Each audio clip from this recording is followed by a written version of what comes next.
Many call Sean Murphy a hero. He is the Massachusetts State Police Sergeant who shot these photos of the surviving Boston bombing suspect just moments before the suspect was captured.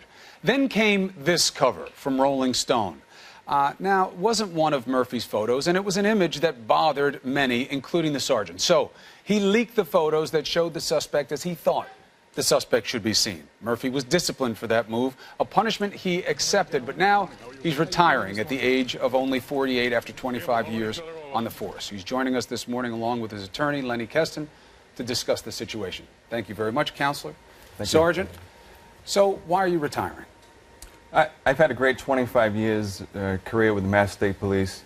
I know I'll never be photographing again for the department, and it was time to move on. Time to move on because, you know, there's a little bit of confusion about the story of what happened with the process. We used the word charges when we were reporting on it early on. What was the disposition of punishment? Well, we came upon an agreed-upon disposition. I gave 5 vacation days back to the force, and I was retired with an honorable retirement. Would you do it again? Absolutely. Because?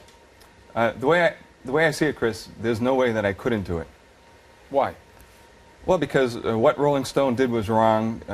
That image hurt a lot of people who were still hurting. And I knew that the image I had was the true face of terror. It was the true image of that day. Now, ordinarily, when you're taking photos on the job, you know they're part of a case file, you know they may be evidence, you wouldn't do this. But the situation here was different. Absolutely. I was not in the capacity of a crime scene photographer that day. The images I took were never part of the case. They didn't have a case number, so they were part of public relations. Because, Counselor, that was the pushback, right? You know, we have an investigation going here. We have to make sure the case is done the right way.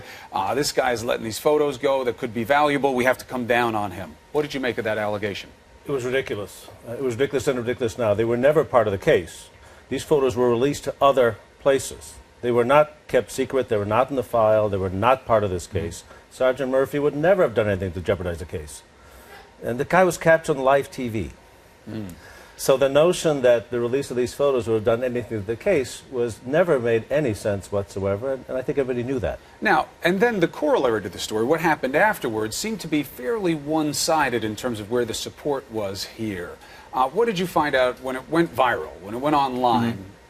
What kind of support did you see? Well, the support has really been overwhelming. It's truly humbling. A lady, Lisa, set up one of the Facebook pages, which 67,000 people signed on and showed support. It's absolutely just been truly humbling. The department didn't back off, though. Why? They could have. I mean, you know, they've been a little tight-lipped about it. They hoped the story would go away. Were you surprised that they didn't, in the aftermath and how people saw it, kind of back off and say, let's just leave this alone and stay on the job? No, as far as the job, I'm not surprised that they didn't back off. They had to do something. I have nothing but high respect for the Massachusetts State Police, the men and women that I've worked with for 25 years. They put you on the midnight shift, right? They did. And what is that message? Well, I mean, I've worked the midnight shift for years, and what they did was they put me back in uniform patrol with a cruiser, and I was transferred from headquarters to a remote location working the midnight desk. How did the other men and women on the job treat you? Just fine. I mean, absolutely no problems. How do you think your client should be seen? I mean, you know, the word hero is overused. There are people that risked their lives, and he risked his life for 25 years for the Commonwealth. But in this term, this is a man who felt the pain of the victims. That's why he did it.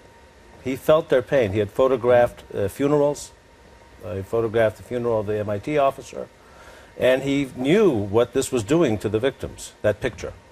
And he wanted to help them, and he did.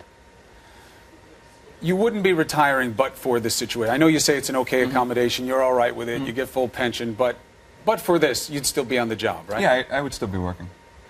And do you have regrets? No, absolutely not. Even though it ended this way? No regrets whatsoever. What are you going to do next?